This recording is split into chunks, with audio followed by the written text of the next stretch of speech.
श्री वल्लभाधीश की जय, श्री गुसाई जी परम दयाल की जय, श्याम सुंदर श्री अमने महाराणी की जय, श्री हरिराय महाप्रभु की जय, ગોકુલ નાથ કી જય. આપણે 84 વૈષ્ણવની વાર્તાનું રસપાન કરીએ છીએ. તેમાં વાર્તા 5:2. શ્રી આચાર્યજી મહાપ્રભુજીના સેવક શેઠ પુરુષોત્તમ દાસ કાશીના. શેઠ પુરુષોત્તમ દાસ અને દામોદરદાસ સંભાળવાળાનો સંઘ છે. જ્યારે તાંબાનો પત્ર વંચાવા દામોદરદાસ કાશી ગયા તે દિવસથી શેઠને આચાર્યજીના દર્શનની આરતી થઈ. આચાર્યજી પહેલી પૃથ્વી ક્રમમાં કરી કાશી પધાર્યા ત્યારે શેઠને મણિકર્ણિકા ઘાટ ઉપર શ્રી આચાર્યજીના દર્શન થયા અને કૃષ્ણદાસને પૂછ્યું કે આચાર્યજી દક્ષિણ દેશમાં કૃષ્ણદેવ રાજાની સભામાં માયાવાદ ખંડન કર્યું છે તે આ જ છે? ત્યારે કૃષ્ણદાસે કહ્યું કે હા, એ જ છે. કૃપા કરી મને પાવન કરો અને કૃપા કરીને શરણે લો. ત્યારે આચાર્યજી તેમની દીનતા જોઈ શેઠ પુરુષોત્તમદાસના ઘરે પધાર્યા. શેઠની બેટી રૂકમણી, શેઠના બેટા ગોપાલદાસ. હવે ગોપાલદાસ એમને સર્વેને શરણે લીધા અને ભગવત સેવા પુષ્ટિમાર્ગની રીતિથી કરો તે શેઠના ઘરે શ્રી મદન મોહનજી ઠાકોર હતા. 10-15 હજાર રૂપિયા હતા. ઘર બનાવ્યું અને નીમમાંથી પાયામાંથી મદન મોહનજી ઠાકોરજી નીકળ્યા અને દ્રવ્ય પણ નીકળ્યું. કરોડધ્વજી કહેવાયા. 60 કરોડ રૂપિયા દ્રવ્ય મળ્યું. તેમના પિતાએ થોડાક દિવસ સુધી શ્રી મદન મોહનજીની પૂજા કરી દે છોડ્યો. પછી શેઠે પૂજા બહુ દિવસ સુધી કરી દ્રવ્ય ઘણું કમાયા. તે મદન મોહનજી આચાર્યજીએ પંચામૃત સ્નાન કરાવી પાઠ બેસાડ્યા અને શેઠના માથે પધરાવ્યા. શેઠ પુરુષોત્તમ દાસ લીલામાં સ્વામિનીજીની સખી છે. ઇન્દુલેખા તેમનું નામ છે અને શેઠની બેટી રૂકમણી ઇન્દુલેખાની સખી છે. મોદીની નામ છે અને ગોપાલદાસ શેઠના બેટા તે ઇન્દુલેખાની સગી ગાનકલા છે. શેઠ પુરુષોત્તમ દાસ મદન મોહનજીની રાજ સેવા કરતા 52 બીડાનો નેગ હતો. એનું કારણ એ છે કે લીલામાં બીડા આરોગવાની સેવા ઇન્દુલેખાની છે. તેથી પુરુષોત્તમ દાસે 52 બીડા રાખ્યા હતા. તેમાં ઠાકોરજીના ભાવથી 20, 32 બીડા સ્વામિનીજીના ભાવથી. એવો આશય છે. ઠાકોરજીને વિશ્વાસ પ્રિય છે. વિસો એટલે વિશ્વાસ અને નિશ્ચયાત્મક એટલે દ્રઢ વિશ્વાસ. દેખાડવાને 20 બીડા ઠાકોરજીના ભાવથી અને સ્વામિનીજીને શૃંગાર પ્રિય છે. તેથી જુગલ રૂપનો શૃંગાર 16 દુના 32 થયા. એ પ્રકારે સ્વામિનીજીને પ્રસન્ન કર્યા અને આ પ્રકાર એ કહી એ સૂચ્યું કે સેવા શેઠ પુરુષોત્તમ દાસ કરતા તે બધી ભાવપૂર્વક કરતા અને સામગ્રી, વસ્ત્ર, આભૂષણ પણ ભાવપૂર્વક ધરતા. મદન મોહનજીની સેવા ઠાકોરજીના ભાવથી અધિક આચાર્યજી મહાપ્રભુજીના ભાવથી કરતા. આચાર્યજીએ પ્રસન્ન થઈને મદન મોહનજીના બંને ચરણ શ્યામ દર્શન કરાવ્યા. તેનો આશ્રય એ કે બધું અંગ ગૌર અને આચાર્યજી મહાપ્રભુજીના નિજ સ્વરૂપ સ્વામિનીજીના શ્રી અંગનો વર્ણ અને ચરણ બંને શ્યામ. તે શ્રી કૃષ્ણના શ્રી અંગનો વર્ણ, ચરણ શ્યામનો અભિપ્રાય બતાવ્યો. એ પ્રકારે શેઠ પુરુષોત્તમ દાસ અનુગ્રહ વિચાર આચાર્યજીએ કર્યો કે આ મદન મોહનજીને આચાર્યજીએ પંચામૃત સ્નાન કરીને પાઠ બેસાડ્યા અને શેઠને માથે પધરાવે છે તે સારી રીતે સેવા કરે છે.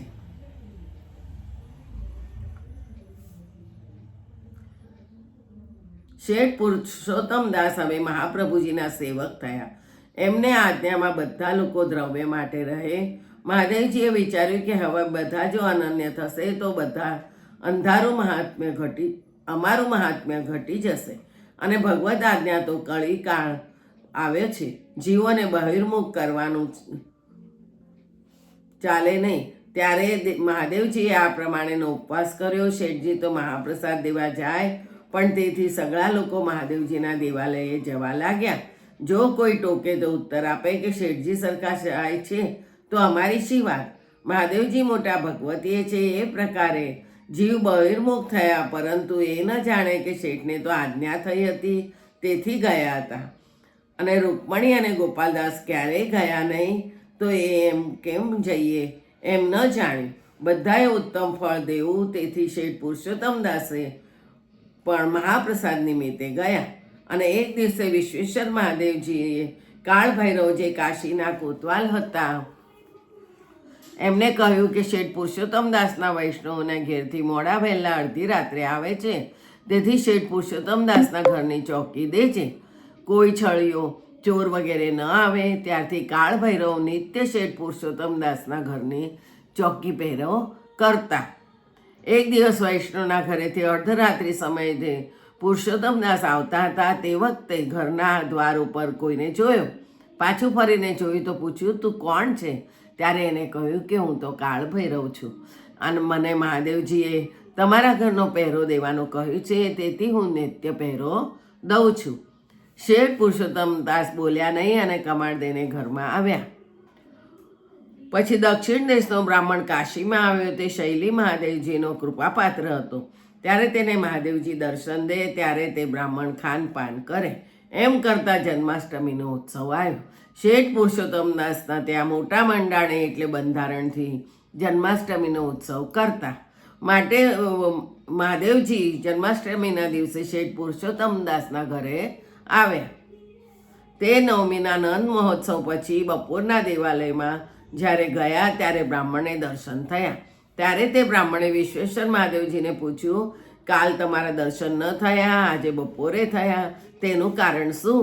ત્યારે મહાદેવજીએ કહ્યું કે જન્માષ્ટમીનો ઉત્સવ જોવાને શેઠના ઘેર ગયો હતો. કાલ સવારથી ગયો હતો, તે આજે આવ્યો. ત્યારે તે બ્રાહ્મણે કહ્યું કે એવા શેઠ કોણ છે જેમના ઘરે તમે ઉત્સવ જોવા જાઓ છો? ત્યારે વિશ્વેશ્વર મહાદેવજીએ કહ્યું કે એ તો મોટા ભગવત ભક્ત છે, અમારાથી શ્રેષ્ઠ છે. મહાદેવજીનો ભક્ત છે, નામ સાંભળશે, પરંતુ દ્રઢ ભક્તિ તો બહુ દિવસ સુધી મહેનત કરીશું ત્યારે જ થશે. પછી શેઠ સેવાથી પહોંચીને બહાર આવ્યા અને બ્રાહ્મણે દંડવત કર્યા. બ્રાહ્મણ થઈને દંડવત કરો છો? ત્યારે તે બ્રાહ્મણે કહ્યું કે અમને નામ આપો, સેવક કરો. ત્યારે શેઠે કહ્યું, અમે તો કોઈને નામ આપતા નથી, સેવક પણ કરતા નથી. આચાર્યજી શ્રી મહાપ્રભુજી કરે.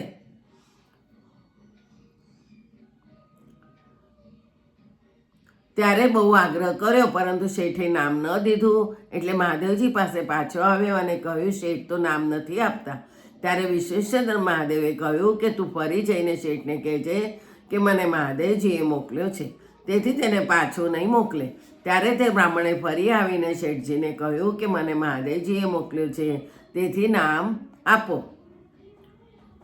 જીવ પુષ્ટિ માર્ગનો છે, તેથી નામ દેવાનું હતું. ત્યારે શેઠે તે બ્રાહ્મણે નામ સંભળાવી હાથ જોડીને જય શ્રી કૃષ્ણ કર્યા. ત્યારે તે શેઠ બ્રાહ્મણે કહ્યું, તમે મને નામ સંભળાવ્યું, હવે હાથ જોડીને નમસ્કાર કેમ કરો છો? અમે આચાર્યજીની આજ્ઞાથી નામ આપીએ છીએ. અમારા તમારા ગુરુ તો આચાર્યજી મહાપ્રભુજી છે. જ્યારે આચાર્યજી મહાપ્રભુજી પધારે ત્યારે તેમની પાસે ફરી નામ સાંભળજે. અમારે તો તમારે ભગવત સ્મરણનો વ્યવહાર થયો. પછી તો બ્રાહ્મણ અડેલમાં જઈ આચાર્યજીની પાસે નામ નિવેદન પામ્યો. પછી થોડા દિવસ રહી દક્ષિણ દેશ પાછો ગયો અને વૈષ્ણવ થયો. વળી પુરુષોત્તમ દાસ એક દિવસ મંદિરમાં બેઠા હતા. મંદિર વસ્ત્ર કરતા હતા. તે દૂરથી ગોપાલ દાસે જોઈને મનમાં વિચાર કર્યો કે હવે શેઠજી વૃદ્ધ થયા છે, તેથી હવે હું સેવામાં તત્પર થાઉં. પછી ગોપાલદાસ જ્યારે નાહીને બહાર આવ્યા ત્યારે શેઠ ગોપાલદાસના મનની વાત જાણીને તેમને બોલાવ્યા અને કહ્યું, બેટા આગળ આવ.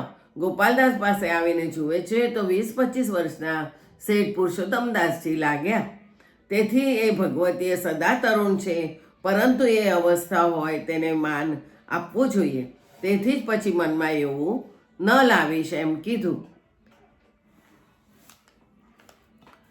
શેઠ દક્ષિણમાં ગયા. ત્યાં ઝારખંડમાં મંદાર પર્વત છે. તેના ઉપર મંદાર મધુસૂદન ઠાકુર છે. તે પર્વતથી મનુષ્ય પડે તો ચોટ ન લાગે, અણજાણે પડે તો અને જાણીને પણ પાપ કહીને ઉપરથી પડે તો દેહ છૂટે, પછી બીજા જન્મમાં કામની સિદ્ધિ થાય, એવું એ પર્વતો મહાત્મ્ય લોકમાં પ્રસિદ્ધ છે. આચાર્યજી પૃથ્વી પરિક્રમા કરતા હતા. ત્યાં એક સમયે શેઠ પુરુષોત્તમ દાસ અને એક બ્રાહ્મણ વૈષ્ણવ વિરક્ત બંને જણ સાથે ગયા. રાત્રિ થઈ ગઈ, પર્વત ઉપર સૂઈ ગયા. પછી અર્ધરાત્રિના સમયે ઠાકોરજી બ્રાહ્મણ સિદ્ધિનું રૂપ ધરી પોતે ત્યાં પધારે. ત્યારે શેઠ તો બોલ્યા નહીં, પણ તે વૈષ્ણવ જે શેઠની સાથે હતો તેણે પૂછ્યું, તમે કોણ છો? ત્યારે એને કહ્યું કે હું તો બ્રાહ્મણ છું, આ પર્વત ઉપર રહું છું, તમે કોણ છો? ત્યારે વિરક્ત વૈષ્ણવે કહ્યું કે અમે વલ્લભાચાર્યજીના સેવક છીએ. ત્યારે તે બ્રાહ્મણે કહ્યું, અમશી પાસે મણી છે, તમે લેશો? ત્યારે વિરક્ત વૈષ્ણવે કહ્યું, મણીમાં શું ગુણ છે? ત્યારે તે બ્રાહ્મણે કહ્યું, જેટલું દ્રવ્ય જોઈએ તેટલું તે મણીથી મળે. ત્યારે વિરક્ત વૈષ્ણવે કહ્યું કે હું મણીને શું કરીશ? જગદીશ શેર ચૂન આપશે, અને આ શેઠ પુરુષોત્તમદાસ ગૃહસ્થ છે, એમને બહુ ખર્ચ છે, એમને આપો. ત્યારે બ્રાહ્મણે કહ્યું કે શેઠજીને જગાડો. ત્યારે તે વૈષ્ણવે શેઠને જગાડીને કહ્યું કે આ મણી લો, એનાથી જેટલું દ્રવ્ય જોઈએ તેટલું મળશે. ત્યારે પુરુષોત્તમદાસે કહ્યું, અમારે તો મણી જોઈતો નથી. પછી તે સિદ્ધ બ્રાહ્મણ થઈ લઈને પાછો ગયો. પછી વિરક્ત વૈષ્ણવે શેઠજીને કહ્યું, તમે મણી કેમ ન લીધો? ત્યારે શેઠે કહ્યું, તે કેમ ન લીધો? પહેલાં તો તેને તે આપતો હતો ને. ત્યારે તે વૈષ્ણવે કહ્યું કે હું વિરક્ત છું, મણી લઈને શું કરું? જગદીશ શેર ચૂન જા ત્યાંથી આપે છે. ત્યાંથી શેઠે કહ્યું, તને શેર ચૂન દે છે તો મને 10 શેર ચૂન નહીં દે?